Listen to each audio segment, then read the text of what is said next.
Capricorn, tignan natin kung ano yung mensahe para sa'yo. Keep in mind na ito ay general reading lamang, kaya hindi po lahat makaka-resonate. Pakilawakan ng isipan. Kung hindi pa kayo nakasubscribe dito sa ating channel, please subscribe and hit the bell button para lagi po kayong updated every time na meron tayong uploads.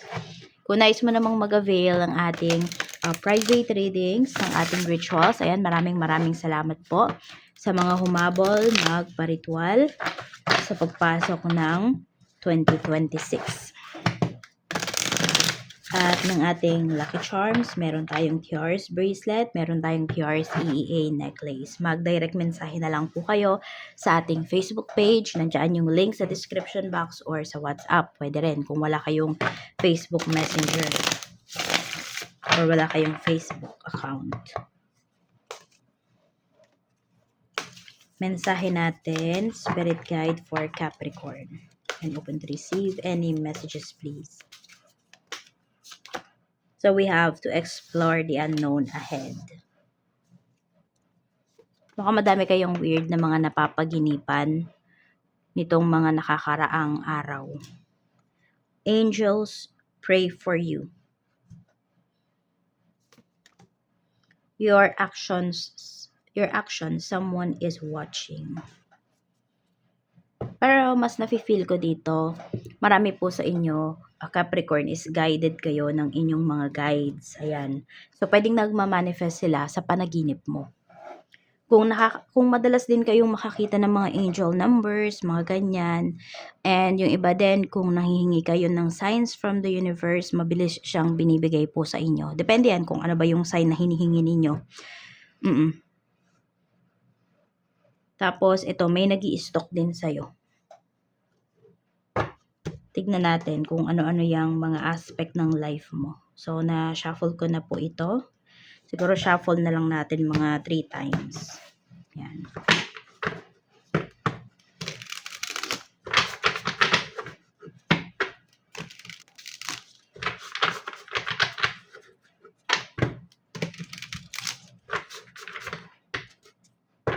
Cut natin into 3. So, di ko na siya ulit babalasahin. Yan na yun. This is for you, Capricorn, Sun, Moon, Rising, and Venus. I'm going to receive any messages, please. Spirit guide. To explore the unknown, we have Knight of Pentacles. We have 3 of Swords. May takot kaagad kayo na nararamdaman. Kabado kaagad yung iba sa inyo pagdating dito. So, pwede po na may mga shifting na mangyayari sa life nyo. May mga pagbabago. And hindi nyo po ito mapipigilan, Capricorn. Pero nakikita ko naman kasi yung pagbabago na to, makakabuti talaga to sa inyo. Ayan, may takot lang kayo na nararamdaman. Kasi nga, di ba, hindi mo alam kung ano ba yung madadatnan mo doon, ano ba yung mangyayari, ano ba tong pupuntahan mo na to. Tingnan natin. So, di ba nga, guided naman kayo ng inyong mga spirit guides ni universe. So, anuhin nyo talaga, yung intention ninyo, kailangan buong-buo po yan. Kailangan 100% yan. Para kung ano talaga yung intention ninyo, 'di ba? Ano talaga yung heart desires po ninyo, yun yung ibigay sa inyo. Okay, so bago po kayo mag-wish, 'di ba? Bago kayo humiling ng ganito, ng ganyan, siguraduhin mo na yun talaga yung gusto mo. Kasi mahirapan ka kapag kapag nadala ka lang ng emosyon mo, tapos hindi naman pala talaga yun yung gusto mo. 'Di ba? Kaya ito po ay gawin nyo lamang. Okay? Mag-wish kayo, mag-manifest kayo, gawin nyo lamang po ito kapag 100% na yung decision ninyo. Tapos, trust yourself din also dito sa mga gagawin po ninyo. Angels pray for you. Sobrang babait na mga guides mo, Capricorn. So, nafe-feel mo ba yung loving blessings nila sa'yo? Ayan o. We have 9 of Cups. So, may mga good news ka nare-receive ngayon. Yan po. Tinutulungan ka talaga nila. Mag-alay ka sa kanila ng something sweet and something sour. Yes, ayan. So, ayan. Yung iba naman sa inyo, Capricorn, kung kayo ay may hinihiling, 'Di ba? O 100% na yung decision ninyo. Yun. Ngayon naman mag-alay kayo. Saan nyo ba yun pwedeng iwan? Pwedeng sa sala nyo kung meron kayong center table. Kung meron kayong altar, pwede rin. Or sa bedroom po ninyo kung meron kayong meron kayong table dyan sa bedroom. So, pwede rin doon yung iwan yung alay po ninyo. Basta something sweet, something sour. Magkaiba ha, magkabukod yun. Yung isa maasim, yung isa matamis. Huwag mong pagsamahin yung kunwari sweet and sour, ganun.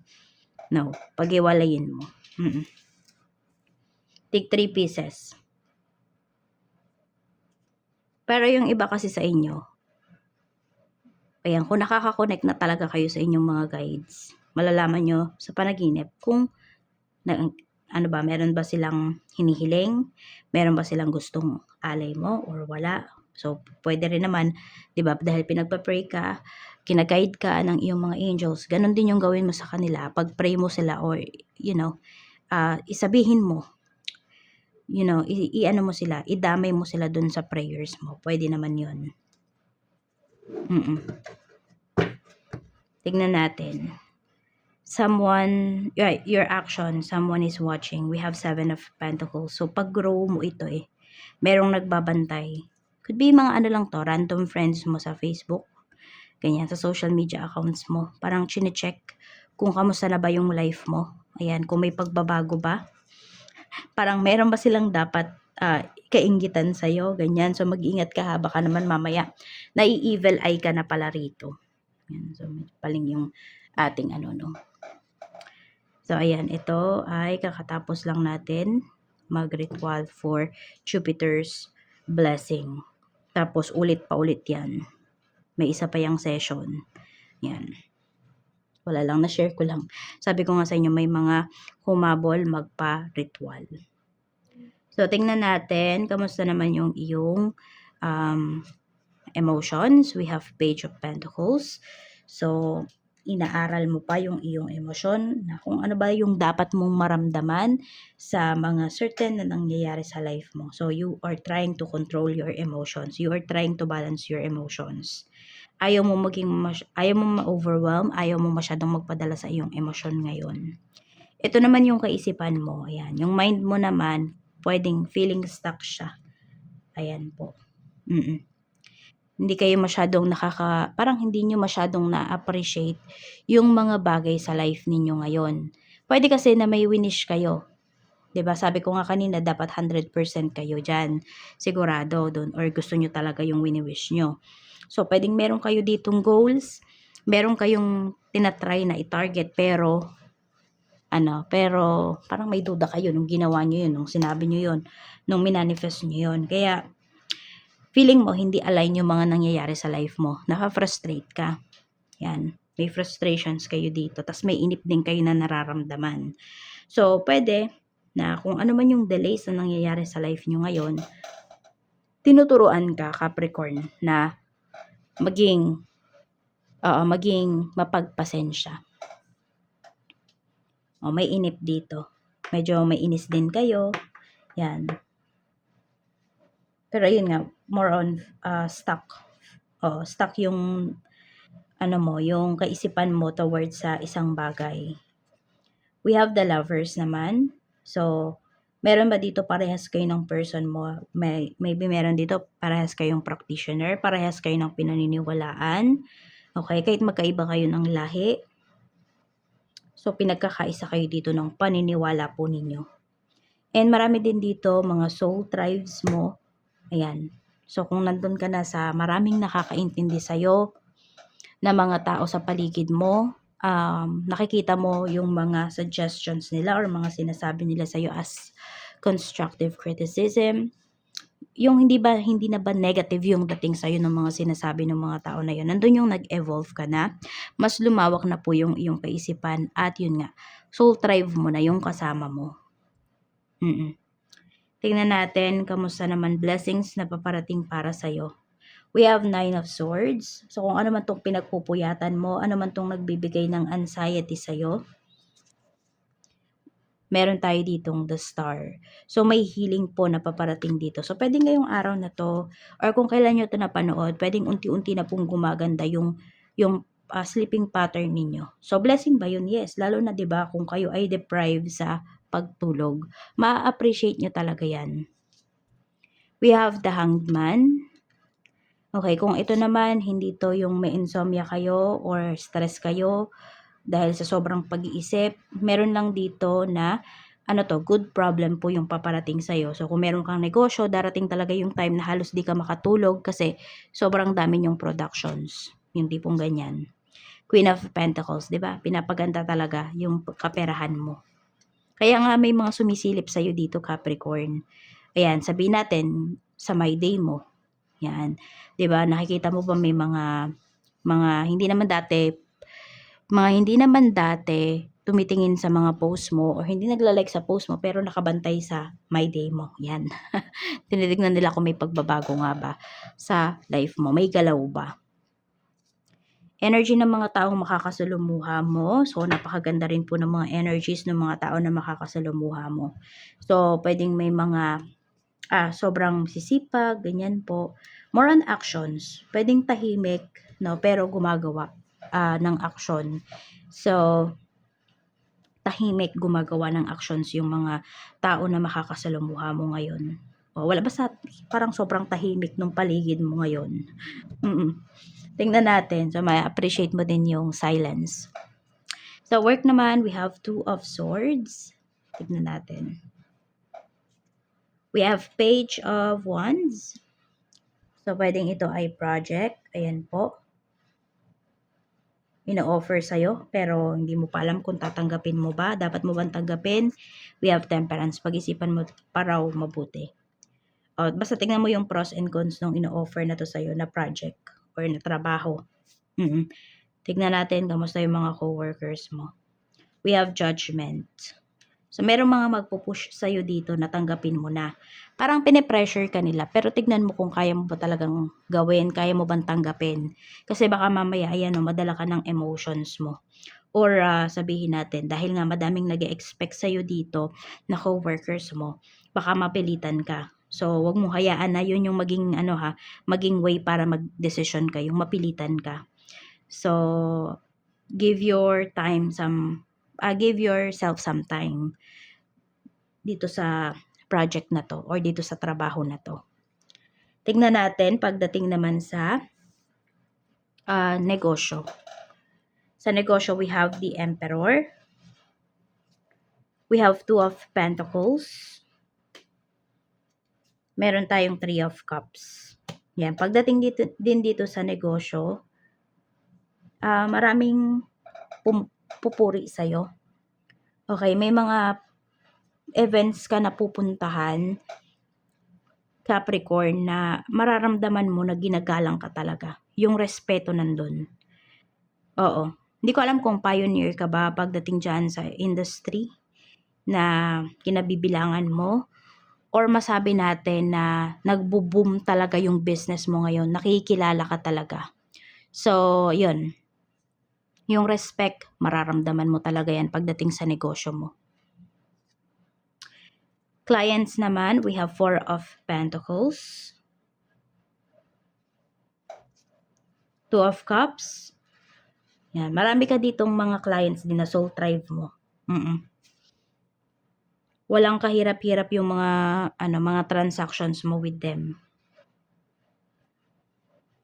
Give and take talaga. So, pwedeng sa kanila din manggagaling yung mga sinabi ko kanina na constructive criticism. Nasabi ko nga, 'di ba? Yun na makikita mo yun as ganun. At ibibigay nila yun sa'yo, hindi dahil binabash ka nila or negative yun. Kung hindi, gusto nilang mas ma-improve mo pa yung iyong business. So, pahalagahan mo yung sinasabi ng mga clients mo. We have the Magician. So, maganda po yung sales ninyo ngayon. Kaya alagaan nyo talaga yung inyong alagaan mo yung mga clients mo. Hingin mo talaga yung opinion nila kung kinakailangan. Pero kung hindi naman, di ba? Wag mong hingin kung hindi mo kailangan ng opinion nila, ng constructive criticism nila. Ito naman yung iyong staff, kung meron kang staff na po. Pinapakita rito na napaka-energetic nung staff mo. Parang ano ba, bago pa sa kanya yung kanyang ginagawa or feeling bago, yung tipong ganyan. Kahit gaano pa katagal sa'yo yung tao na 'to, gano'n parang nafi-feel mo lagi na parang kakapasok lang niya, alam mo 'yun, sobrang saya niya, na-appreciate niya kasi yung kanyang trabaho. Kaya ayan, oh, masaya yung staff mo ngayon. Tingnan natin, basta sobrang saya din ng mga pinag-uusapan nila. Sa kaperahan, overall energy, we have Page of Swords, Seven of Cups. Ayan, ang daming paparating sa'yo dito, Capricorn, na puwedeng mga trabaho 'yan, o-offer sa'yo, or kung naghahanap ka ng trabaho, talagang makikita mo talaga kung ano ba yung mga opportunities na puwede mong makuha. So ayan, madaming opportunities sa'yo dito para kumita ka ng pera. Ten of Cups. Ang ganda ng energy mo talaga pagdating sa kaperahan ngayon, 'no. Fulfilled. Mafi-feel mo talaga lahat ng cups mo, ganyan yung pinapakita. Kaya kung meron man dito, ayan, may skills ka, enhance mo talaga 'yan. Pagbutihin mo kasi pagkakakitaan mo 'yan. We have Ten of Cups, oh. Parang wala ka ng mahihiling pa, yung tipong ganyan. Kaya nga sabi ko sa'yo, dapat buo yung decision mo pagdating sa mga ima-manifest mo, pagdating sa mga iwi-wish mo. Kapag hindi ka pa 100%, huwag ka munang magsalita, huwag mo munang hilingin 'yan. Sa love life naman, tignan natin. Kamusta naman yung love life energy? Five of Cups. So, medyo doon lang kayo sa love life, parang tumagilid. May pag-aaway dito. Hindi ko alam kung may na-miscarriage ba dito. Kasi this is a grieving energy, eh. Or pwedeng broken-hearted kayo. Nine of Pentacles. Tingnan natin. Queen of Swords. May disappointments. Eight of Wands. Makukulangan ka sa time na binibigay sa'yo ng person mo. So, nasa LDR relationship ba kayo? Or meron dito, isa-sacrifice niyo yung inyong relationship para sa mas magandang kinabukasan. We have Nine of Pentacles here. We have the Sun. Huwag ka mag-alala kasi yung iba sa inyo pwedeng nagiging overthinker lang kayo, kaya ito yung lumalabas na energy. For some of you kasi, iniisip nyo na baka may iba yung person nyo. Baka may iba siya nakakausap, baka meron na siyang ibang karelasyon. Pero ito kasi yung energy ng person mo. Happy pa siya sa relationship ninyo. Kung hindi man siya nagbibigay ng oras sa'yo or nababawasan yung oras na binibigay niya, hindi naman pinapakita rito kung meron siyang third party. Wala naman. Ayan, no. More on pagiging, gusto niya kasi maging stable, okay? Financially. Yan. So, pag-usapan nyo lang to. Mukhang doon lang kayo magkakaroon ng problema. We have the world. Wala namang pinapakita dito na may iba siya. Kahit nasabihin natin maraming tukso sa paligid niya, o kahit sa'yo din naman, 'di ba? So, lahat naman tayo pwedeng matukso, pero wala namang pinapakita dito na nagdedesisyon yung person mo na hindi umiwas sa tukso na yan, naigrabe yung mga tukso na yan. Wala namang ganong pinapakita. So, para sa inyo pa rin yung ginagawa nitong person mo. Pag-usapan nyo lang to. Pwedeng hindi lang kayo nagkakaroon ng chance para mas pahabain, mas palalimin yung inyong mga usapan ngayon. Lalo na kung meron po dito, nagbabalak kayong magpatayo ng bahay. Kaya parang, alam mo yun, double time. Doble kayo ditong person mo. Or kung may magpapakasal na po rito. So, control mo yung emotions mo. Balance mo yan. Para kung ikaw yung nakakaramdam yan, tingnan natin ano pa yung mensahe, spirit guide mensahe pa po natin for Capricorn, Sun, Moon, Rising, and Venus. We have Two of Swords. So, may nag-overthink talaga dito. Five of Pentacles. May lumalabas na insecurities. Ayan. So, wag nyo masyadong dibdibin yung mga nangyayari sa life nyo ngayon. Matatalo kayo kapag nagpadala kayo sa inyong emosyon. So, balance nyo po talaga yan. And yes, meron talaga pinapakita rito, ha. Naiinggit sa'yo, kaya lagi kang tinitignan ng tao na to. Lagi kang ini-stalk. Nai-insecure siya sa'yo. Yes, mas bata po to sa'yo. 2 to 5 years. Ganyan. So, ganyan yung agwat ninyo.